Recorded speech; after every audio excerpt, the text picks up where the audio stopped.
and back in the bag again. Whoa, whoa, yeah. Hello, everyone, and welcome to the Splash City Basketball Podcast, your go-to basketball podcast, where we're diving deep into the game of hoops and the teams that matter most right here in Minnesota and across the upper Midwest. I'm your host, Steve Hartman.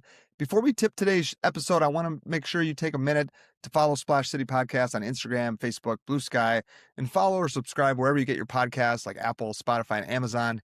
And you can even listen on connected devices. I'm not sure whether to celebrate or check the injury report today. I've been closely monitoring the interwebs to follow along on the Anthony Edwards injury following Game 4. Timberwolves took a commanding 3-1 lead over the Nuggets, but it was a steep price to pay, losing Donte DiVincenzo to a season-ending Achilles tear, and the collective state of Minnesota is waiting on Anthony Edwards' knee. Sounds like it's a couple weeks minimum for a bone bruise and hyperextension, but Ayo Dosunmu to the rescue, comes in with 43 points and really helped the Timberwolves take control in the second half. We'll talk about the fireworks at the buzzer with Jaden McDaniels and Nikola Jokic. And is Jaden McDaniels embracing the villain era? And our big talker today, bringing on my buddy Jon Schley, who brought this up to me over text last night. Who sits higher on their respective all-time list? Jokic amongst all-time great offensive players, or Rudy Gobert amongst all-time great defensive anchors like Scottie Pippen, Dennis Rodman, Bill Russell, Hakeem Olajuwon? It's a great discussion, great topic. I'd love to hear your thoughts in the comments or in a review, but we'll get to all that and more in this episode of the Splash City Basketball Podcast. Game 4, Western Conference first round playoffs. Timberwolves 112, Denver 96. Wolves take a 3-1 lead, but there are so many things to talk about. Bringing on good friend Jon Schley. Jon, thanks for jumping on the podcast with me. Awesome. Yeah, happy to be here, Steve. I've been a fan of your podcast here for 6 months now you've been doing this? Something like that, yeah. Something like that. Although this playoffs is making it feel like it's like 3 months alone, just the playoffs. But well, I should probably come clean too, and I probably should confess I have stolen a couple of your takes off of the off your podcast and kind of passed them off of my own as with some buddies at work. So thank you for that, making me sound smart. All good, man. All good. Shared thinking. Us Wolves we have lots to share in our misery for much of the time, but even last night we get a win, but we still have some misery. We still have some negatives to talk about. You brought up an awesome talker, I thought. You texted me and you were like, hey, who is a better player all time, Jokic offensively or Gobert defensively? So we'll talk about that later, but I want to start with the game itself. So much to talk about.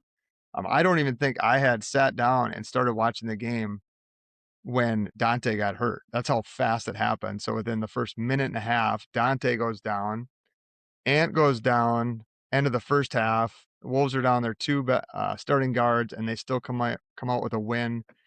Ayo Dosunmu game, Jaden Jokic going at it at the very end. What was your, if you had to pick one thing that you're going to remember about this game, is there one you want to start with? I mean, I think the main headline has to be Wolves go up 3-1, right? I mean, that's just the maybe not the most fun one, but that's the end of the day. That's the big news, right? Other than that, I think it's got to be Donte and Ant number 2 for me.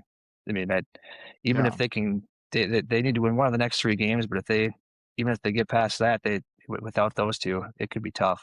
I think you just kind of gave me the update on Ant this morning here. It sounds like no ligament injury. What does that mean? Is that 2 weeks then for hyperextension? 3 weeks?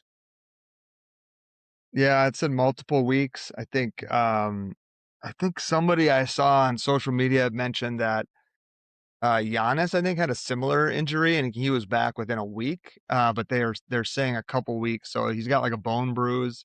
I actually had, not that Ant or anywhere near the same ability or physical prowess, but I had a hyperextended knee.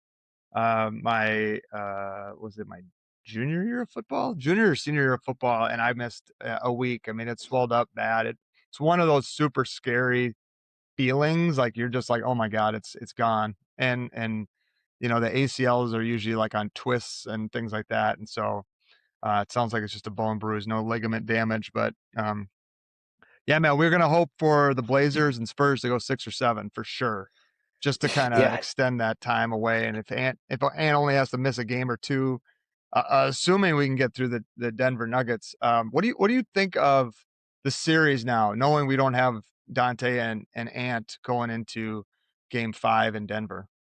I'm almost scared to say it as a Minnesota fan, but it feels like it's almost over.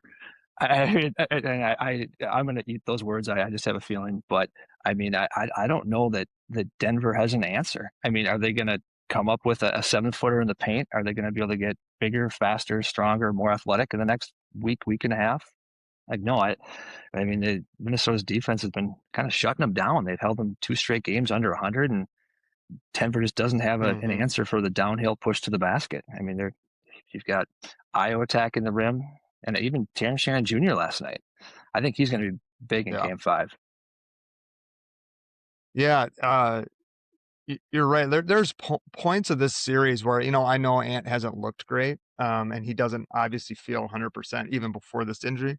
But there were times where I'm like, we almost look better without him, because he's one of the guys that settles for threes too often, or those mid-range shots when he should be getting downhill, and Io doesn't do that, and Terrence doesn't do that, or yeah, Terrence Shannon, TJ Shannon, and so yeah, I actually think the DiVincenzo injury is almost, I'm not gonna say more important or bigger than Ant's, because Ant's our best player, but all the little plays that he makes, all the little hustle plays when like getting a tip out or a rebound or diving for a loose ball, like those are the plays that he makes. So now you're kind of hoping that it's Io that will make those, or Jaden's probably not the guy that makes a lot of those. But it's going to have to be by committee. I think the other parts of Ant's game we can weather, but those hustle plays by DiVincenzo, I think, are going to be huge. So it's just going to require, when he's the backup on Murray, right? Like Jaden's primarily guarding Murray, but when DiVincenzo guarded him, we were pretty solid. But now you're going into IL, who's not quite as good as DiVincenzo, I think, on screens. And then after that, you get pretty thin on perimeter. Even like Shannon last night, I noticed he was chasing him one time and he was 8 feet behind him. He was not attached enough. So those are the now you just that depth. But like, I'm looking at our starting lineup, right? And you're gonna go with Io and Mike probably, because Mike can play in this series. Mike, I don't think can play after this series, just with how good the Spurs and OKC are and how big and physical they are. But Mike can play in this series. So I think they'll go Mike and Io along with Jaden, Rudy, and Julius. But then you're down to Bones and Nas and Terrence Shannon Jr. So I don't know. Well, yeah, I it's, agree. it's Like I thought. Sorry, just to keep going. I'm all over the place right now, but they no, please do. I thought Denver last night threw their haymakers. Like they came out firing. They were aggressive. They were killing us at one point with points in the paint. And I thought they did some different things offensively. They were running a little bit more action away from the ball, and then Murray getting into the ball screen from different angles. And I thought they kind of did everything they had, and they were up 4 at halftime. And then and then they just got smoked in the second. So I agree. If the Wolves play anywhere near where they're capable of, even with this lineup, I think they hopefully can take care of business in Game 5. But Yeah, well, and that says it. If you think the Timberwolves can win one of the next 3, right? But if Denver goes home and wins Game 5 at home, how much of a must-win game does Game 6 feel like for the Wolves suddenly, even with 2 games to go? So I don't really love our chances yeah, going back to Denver for Game 7. But no, not without it's Ant. funny. It's funny because that's exactly. I was putting together some notes for this morning here, and that was one of the notes I had too. Is that the first half was an absolute battle, and then but it felt like that was Denver's best punch. Right? They weren't turning the ball over; they were getting Yep. stops. Joker was being Joker, and then I think the Wolves' defense just eventually wore them down. You know, it Yep. felt like we just kept attacking the rim. We kept Jaden just kind of shadowing Jamal, and just it was fun to watch. Just to kind of watch that just slowly turn over the course of 4 quarters. Yeah, I think Jokic was 1 for 10 in the second half. I think they had 1 turnover in the first half and 9 in the second or something like that. Like it was just kind of like we're going to give you everything we got. And I don't know if mentally how you feel when you're up 4 and the other team lost 2 of their better players and you played about as good as you can play. I mean, you're right. We've been wearing them out. Murray is exhausted. He did not bring the ball up as much this game. And I thought that was also one of those things where they adjusted that, right? They were like, he's going to get too tired. Well, he had 30, but he also took 25 shots he took last night. So, their efficiency, 10 for 25, it's 40%. It's not great. Jokic is 8 for 22. They're just having to work so hard for everything. I was talking about this on my last podcast about how I think the Nuggets all year relied so much on teams double teaming Jokic. And that's why all these other guys got all these shots. They got all these back doors. They got open threes. And the Wolves just don't have to do it. And even if he makes, like you said, the first half he was pretty good. They still didn't have to double him, and he only ends up with 24. So that's the biggest difference is during the regular season, during some of the 2024 playoffs, he'd score 40 if you didn't double him. And now he's scoring 24, 25, 26 points. Let's talk about Ayo. We're what, like 15 minutes into this? Haven't talked about Ayo's 43 piece that he just dropped. How Just fun and an unexpected all-time is game, that? man. Oh yeah, that was awesome. Outstanding. Yeah, we got to find a way to pay that guy next year, though. Yeah, definitely. I think he was only making like 7 million this year or 7.5. And last I looked, he was expecting like 20. I think it went up. But Donte was also he's in the final year of his deal too. So like that's if they can find a way to pay both those guys, great. But that probably means somebody else is gone. But that's for another day. Ayo 43. He did not miss a 3-pointer. What was he, 6 for 6 on I think I threes saw yesterday? 5 for 5 for 5 on threes. Yeah, 12 for 12 for 12 from the 12 at the line. free throw line, and 13 for 17 overall for 43 points. Just incredible, like stepping into a really tough spot and just looked so comfortable. I mean, he was awesome from the get-go. And he was great last game too, right? Like this wasn't like holy crap, we've never seen him play but this was another level, and this was he played 42 minutes and had 43 points. Just insane. Well, I think he's absolutely capable of, I guess, I don't know if you can fill the shoes of Ant when Ant's out, but being that guy, right? I mean, if you were to ask people, what is Denver's, kryptonite or the chink in the armor, right? It'd be rim protection. And if you've got a guy that can go 100 miles an hour the whole game downhill and attack the rim, like that's the perfect piece.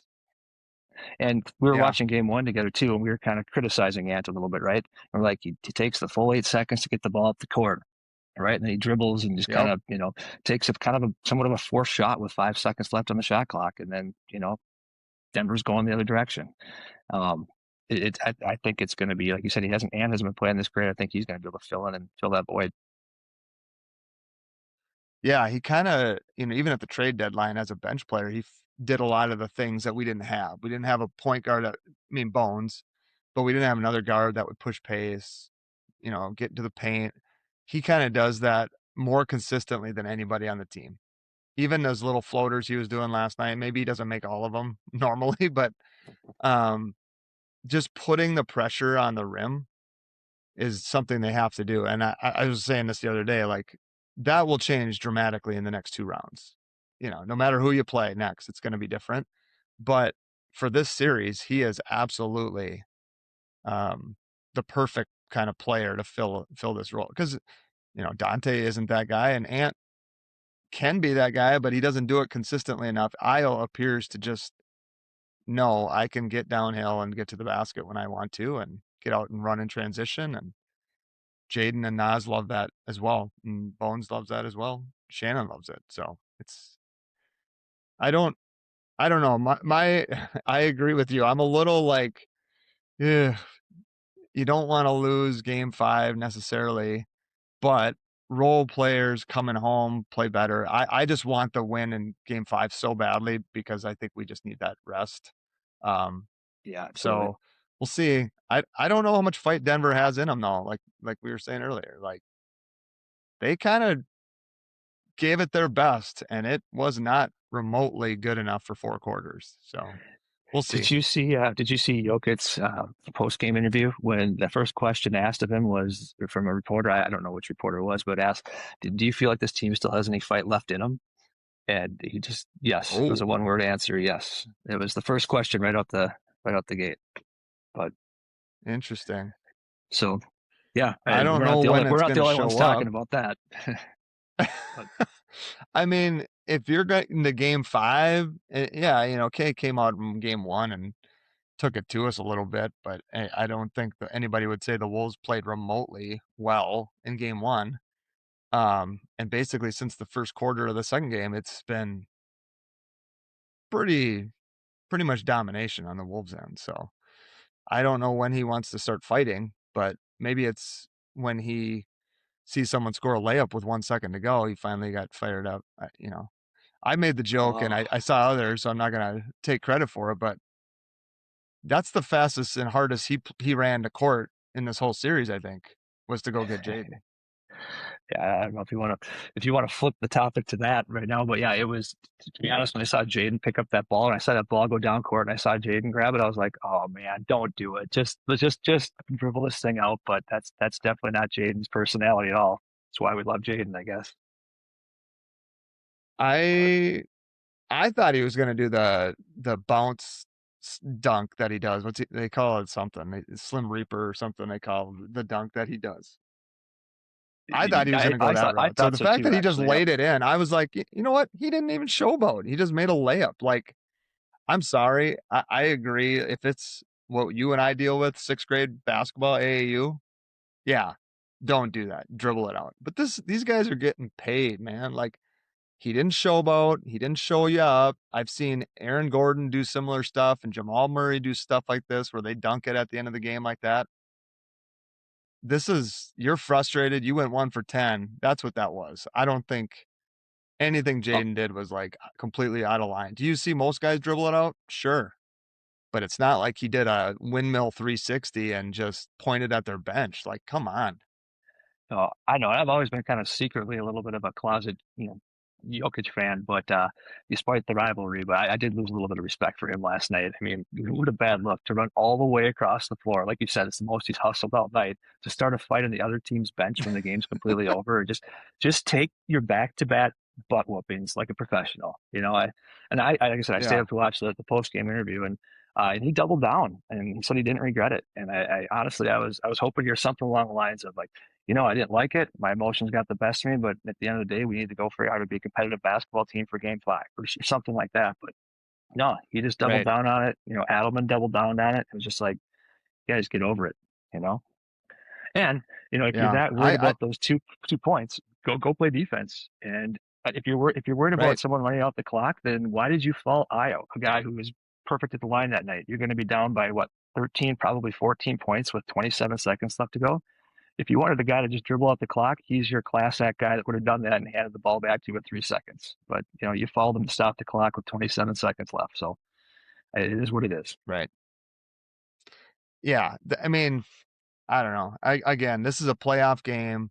They don't like each other. He didn't show you up. I mean, yeah, and you could have played defense anytime in the series. And if you don't want him scoring on you, maybe play defense because you know what? You got called out and you got punked and you're getting punked again and again and again and you haven't done anything to stop it. So like I just I feel like the Wolves are so in their heads right now.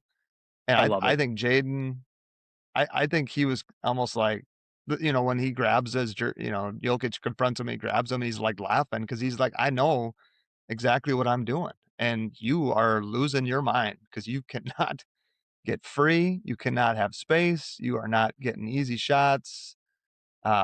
everything's hard. Even the end of games when you lose by 16 points is hard for him at this point. And it's just, I don't know what they expected. I don't know what Jokic expected or anybody like Adelman. This is kind of who Jaden is. Who is he?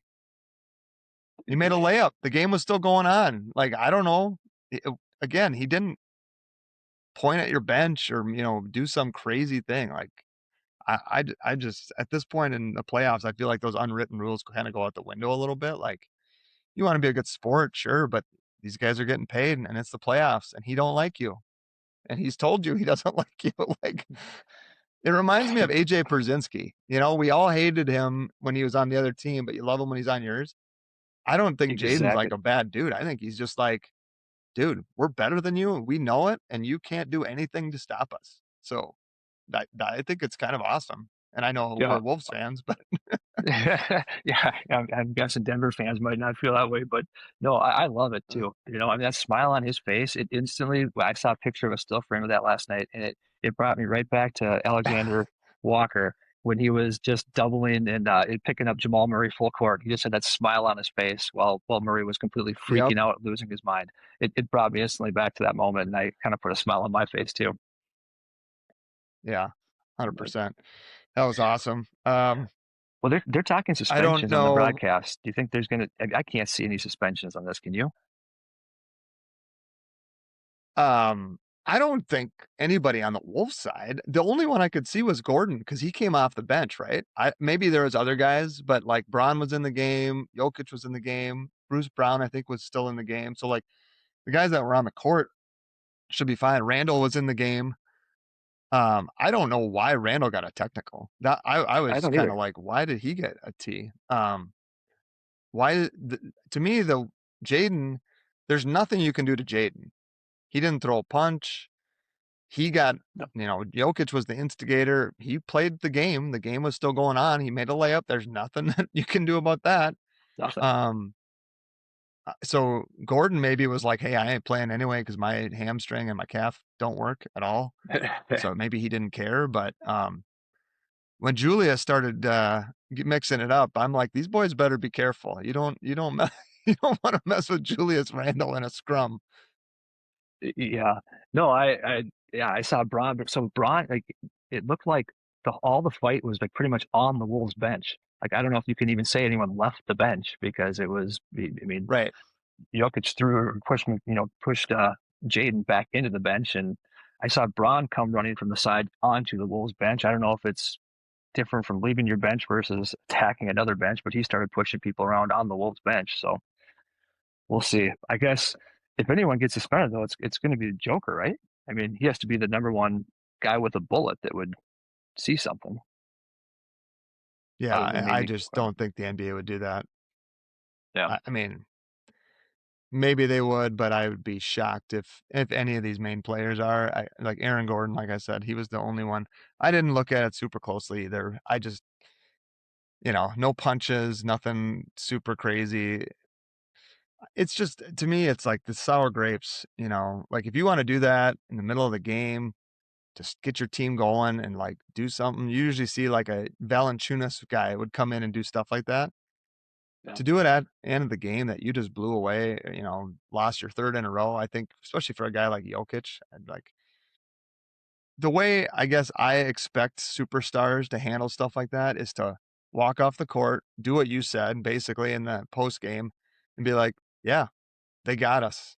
I don't like it.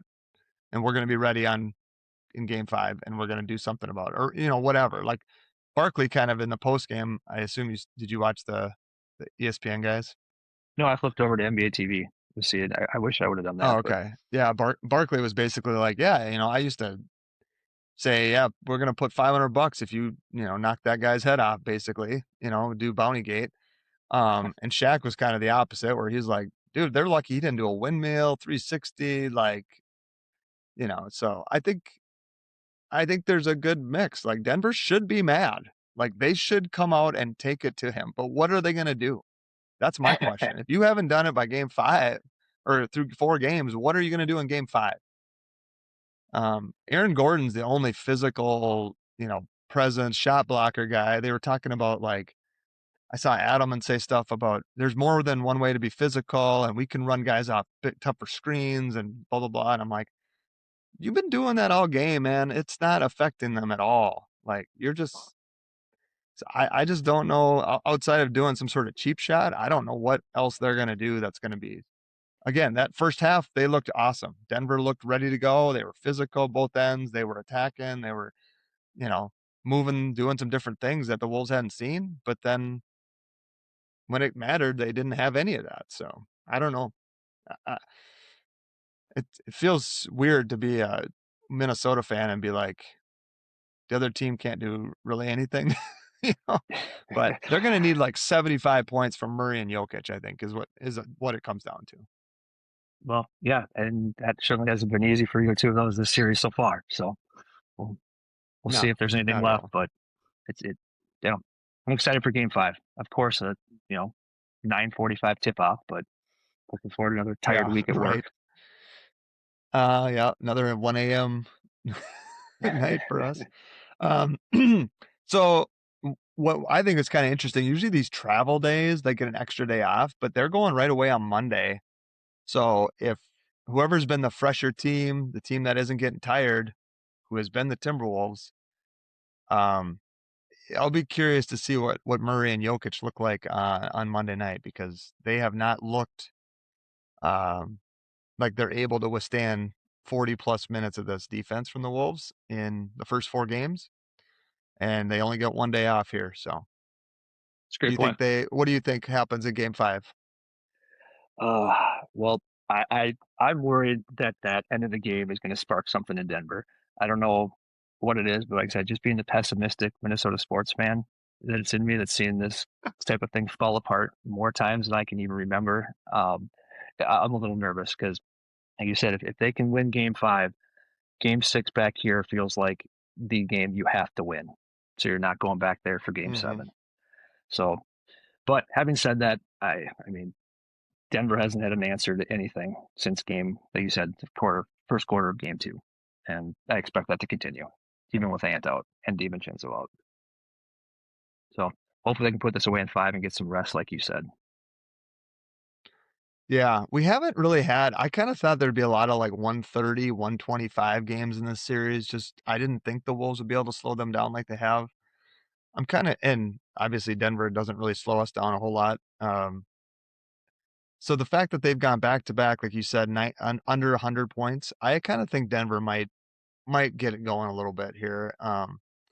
Whether or not that's enough to even win, though, like I could see them finally hitting at 120. But I think the Wolves, they've been what are they, 112 the other night? They had a 116 in there. I mean, I could see this being a little bit more high scoring, because Denver needs to do something to find freedom in space. Like when they're playing in the half court, which is part of what Jade picking the ball up full court, slowing Murray down. This this is, I think, the biggest thing in this series, and I talked about it the last couple of weeks on a few different podcasts, but the fact that Denver doesn't have another point guard is really glaring in this series, because Murray has to bring the ball up every time down the court. And when he doesn't, they have no other like change of pace, where the Wolves obviously have this like totally different lineup they can go with when it's like Bones and Ayo and Nas and Jaden and Julius, right? Like they have this like super fast, super athletic lineup. And I don't know, man. I don't think Denver really has options. And that's the biggest thing I've noticed, is like, if it ain't Murray and Jokic, they're not capable, I guess, the other guys. So, prediction for me, I don't know. I'm kind of torn too. I'd like to think the Wolves are just in their heads so deep and they'll get it going, but I think road games without your best player are going to be tough. And then DiVincenzo too, just veteran. I don't know. I'd like to say they're going to pull it off. This is what's crazy. I could see Jaden dropping a 30 piece in this one. And Julius really hasn't played that well all series. And maybe it's a Julius game. Maybe he just, maybe we find something with him. And especially if Aaron Gordon isn't playing at all, then it's a Julius game. So we'll see.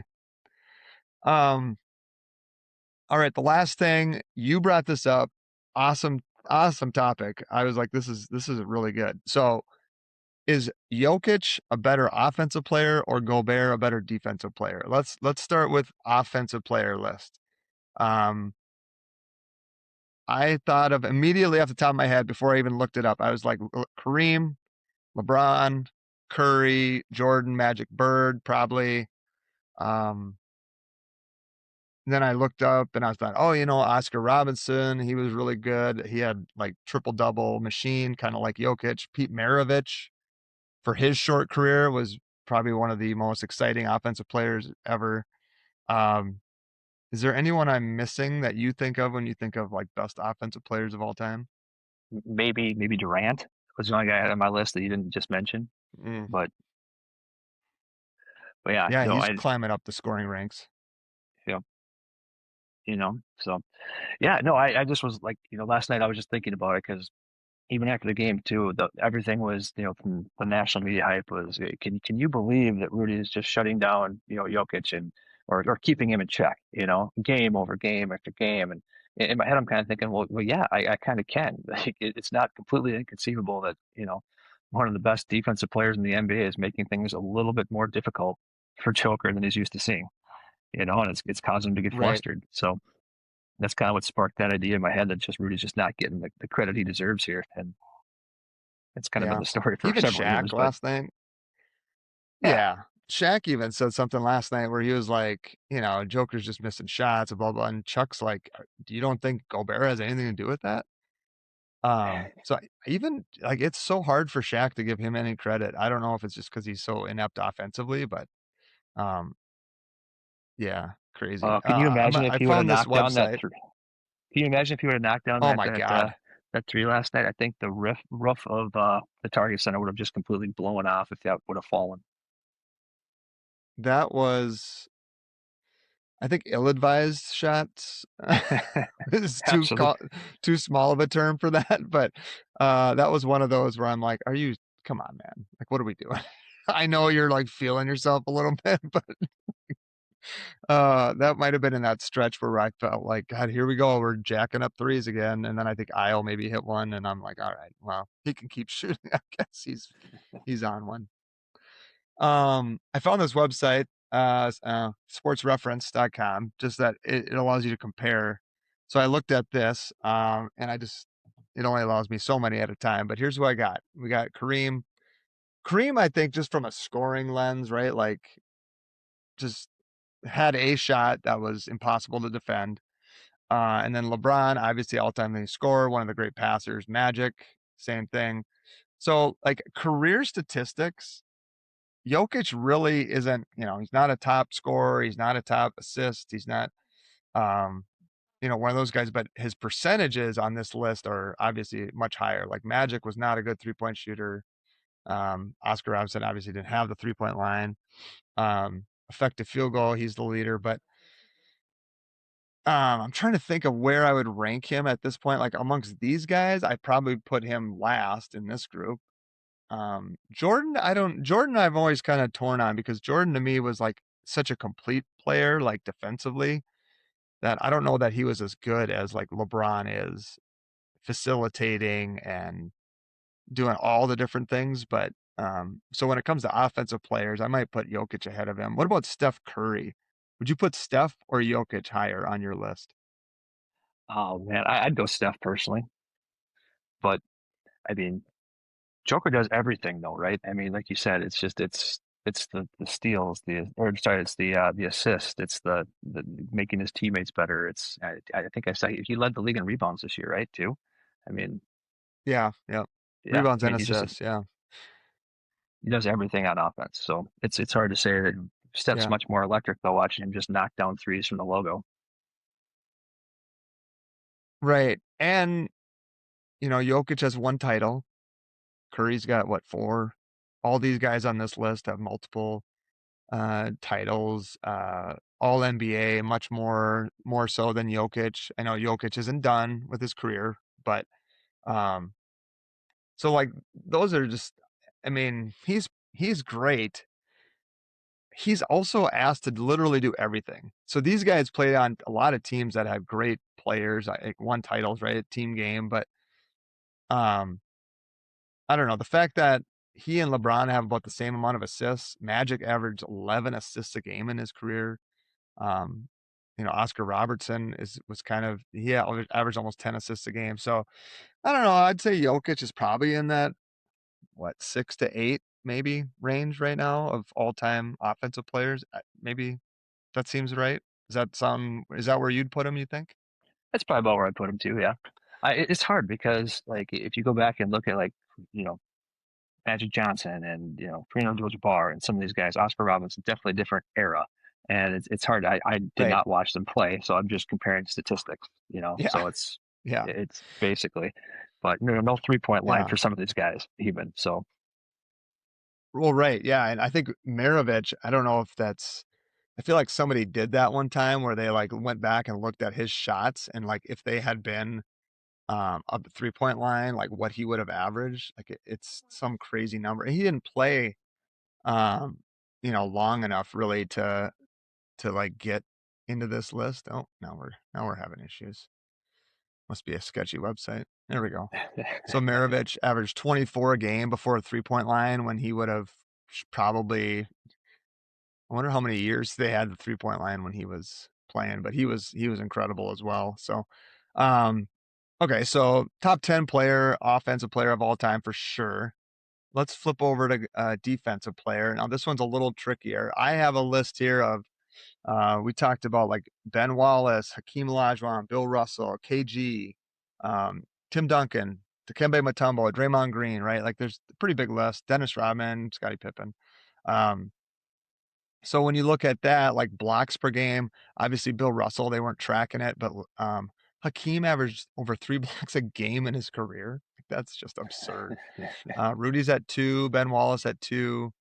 Um, I think a couple of these guys like Pippen and Garnett obviously could guard all over the court, where Rudy struggles a little more with that. Ben Wallace didn't do a lot of that or as much. I think Hakeem probably could have and probably did. Rebounds, obviously, Rudy's up there. It looks like Dennis averaged 13 rebounds a game in his career. That's just crazy. But you had brought up Dikembe Mutombo. Rudy and Ben Wallace are the only 4-time defensive players of the year.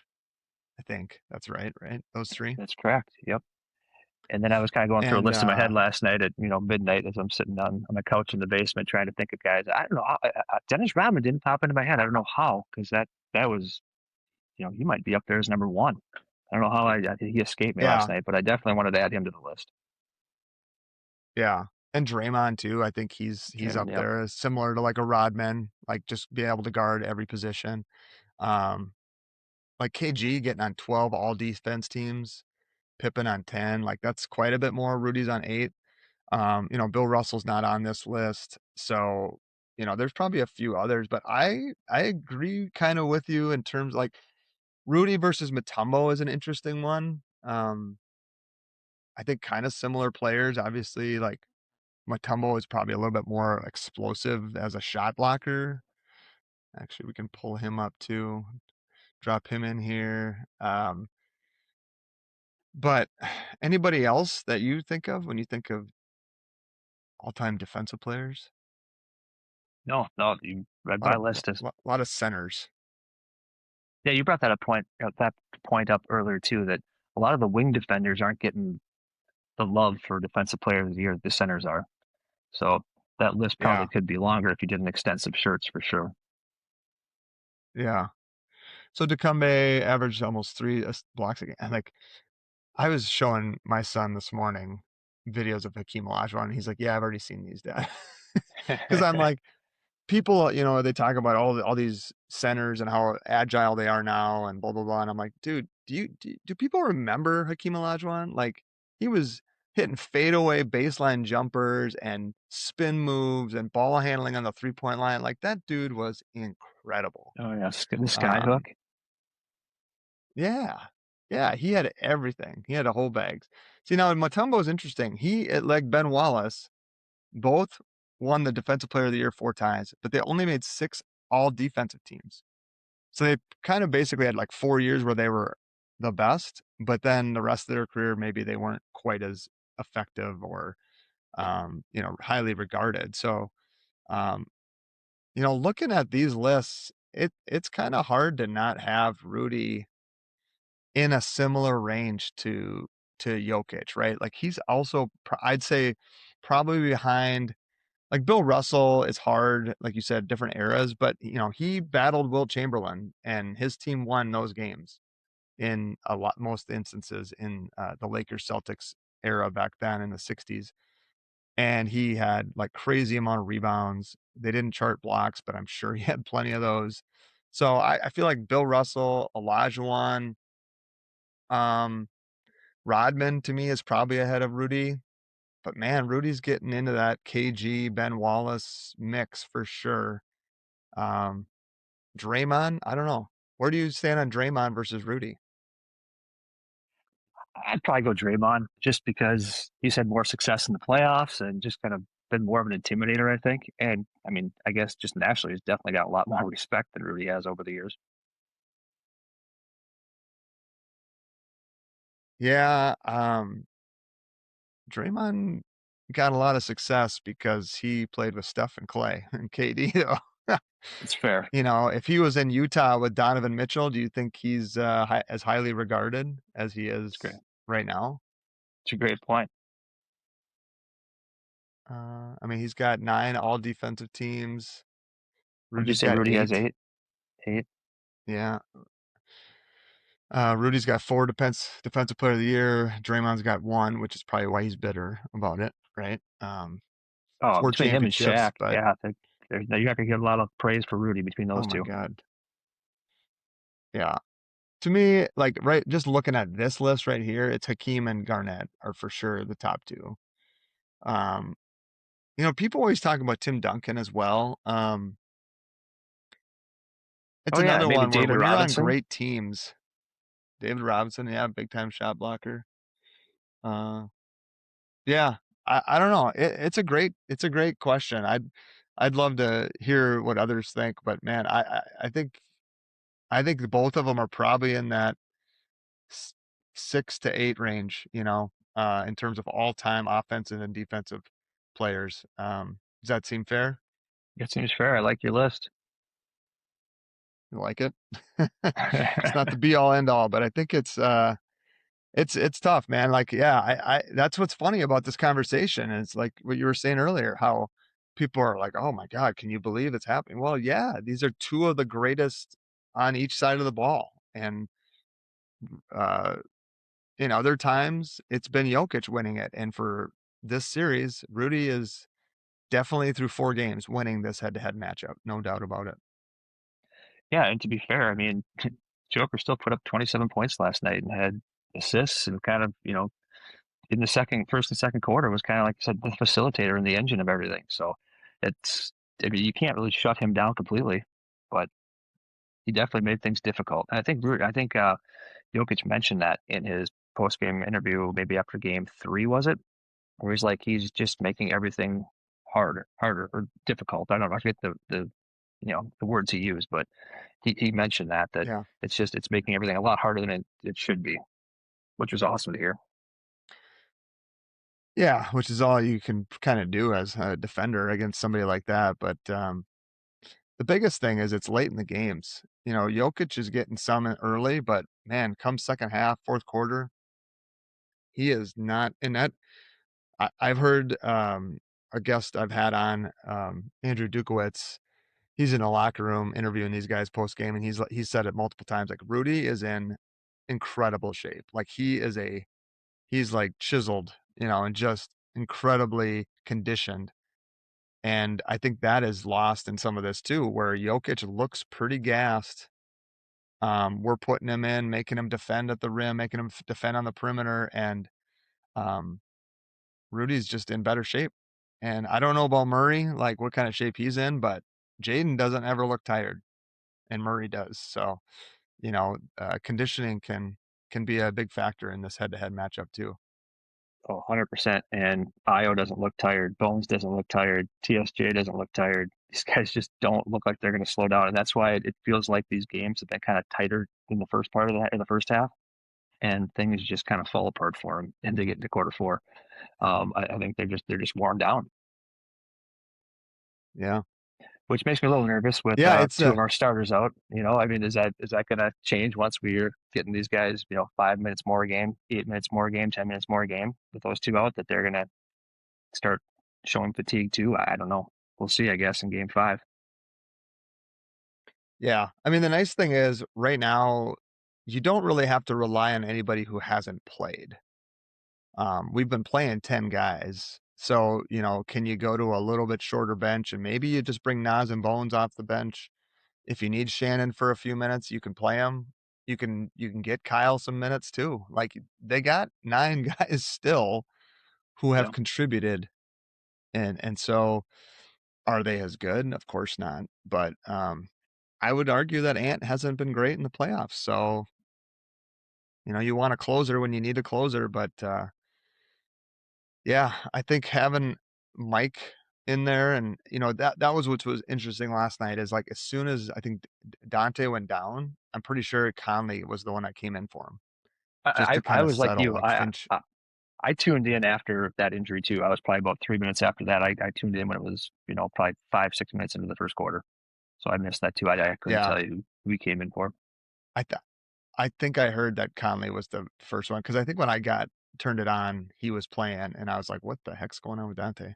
Because it was only like just the game had just kind of started. So, yeah, man, I don't know. Like, you can trust Mike. Like, you don't want to play him a ton of minutes, but you kind of can in this series. Like that double team he had on Murray at the half court yesterday was such an instinctual, like, smart play. He played 21 minutes last night. 5 points, 4 rebounds, 5 points, 1 rebound, 4 assists, 2 steals. He was a +7. Like, if you can get 15 to 20 minutes of Mike just being solid and making 2 shots, that's all you're going to need. And then Bones might give you 20, and he might give you an 0 for 7. You don't know. But, yeah. All right, man. Well, we got game 5 in Denver tomorrow night on Monday. Late tip. Get your rest. Get your popcorn ready. We'll see what the Nuggets have for us.